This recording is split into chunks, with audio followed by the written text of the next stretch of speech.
Is critical thinking something to be encouraged? What might at first seem an obvious yes turned out to be a rather nuanced issue in the consultation document for the coming decades Macau Youth Policy 2021-2030.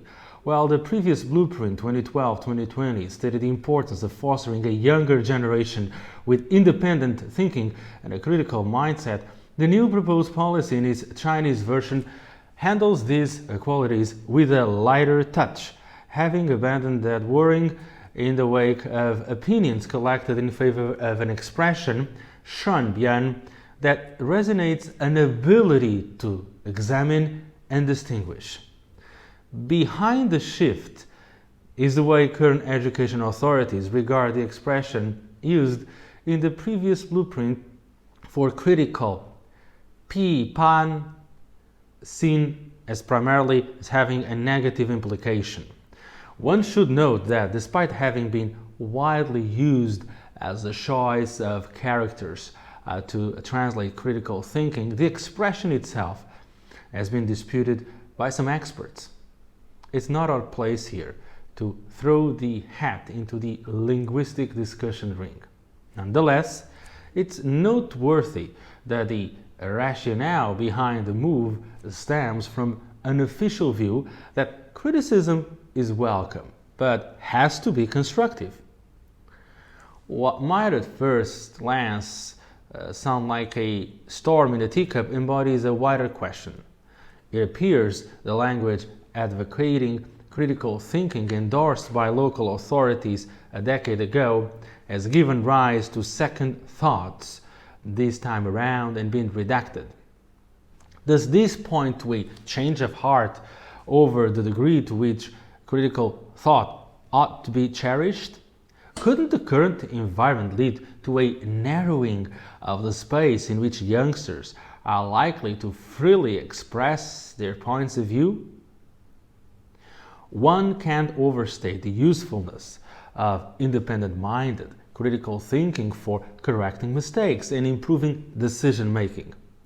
A reduced scope for critical thinking has a negative knock-on effect on civic participation, pluralism, and innovation.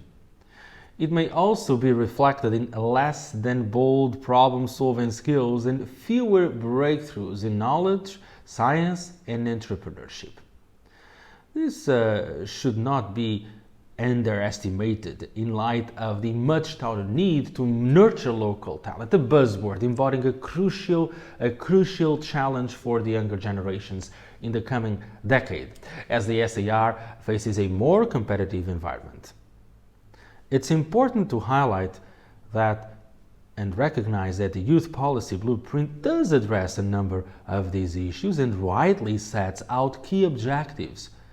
Nevertheless, one also needs to bear in mind that a paternalistic approach is not necessarily the best way to attain those goals. This is constructively critical and critically constructive. The idea has been floated before, but it gained new impetus with the news and when mainland China media reported that a representative from the National Development and Reform Commission said authorities were indeed considering a plan to establish a Macau stock exchange in Hangqin. No specific details were provided. And as seen in the pages of this edition of Macau Business, a number of questions have surfaced. But, however the case, this signals a welcome and positive determination by mainland authorities to assist Macau in the push for economic diversification and regional integration. Development of new financial services is the way forward. What's needed now is to hammer out the many details and build a solid legal framework, attract the necessary skilled human resources, and find a competitive advantage in the division of labor between Macau and its neighbors, considering the mammoth capital market of Hong Kong and the rising star that is Shenzhen.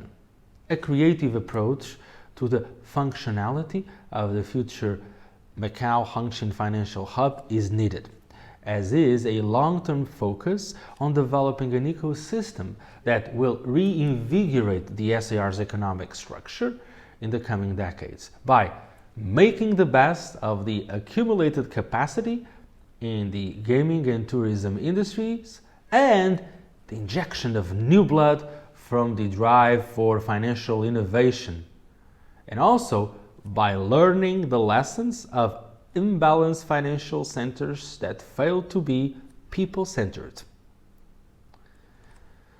Macau has been home to many foreigners who became truly distinguished citizens and benefactors. Sister Juliana Devoy, who passed away last month, was one of a kind. She leaves behind a priceless legacy of kindness, compassion, solidarity, and humanity. She was an angel to countless women victims of human trafficking and domestic violence. Her determination to raise awareness of the need to make domestic violence a public crime will forever be an inspirational gesture of selfless public service.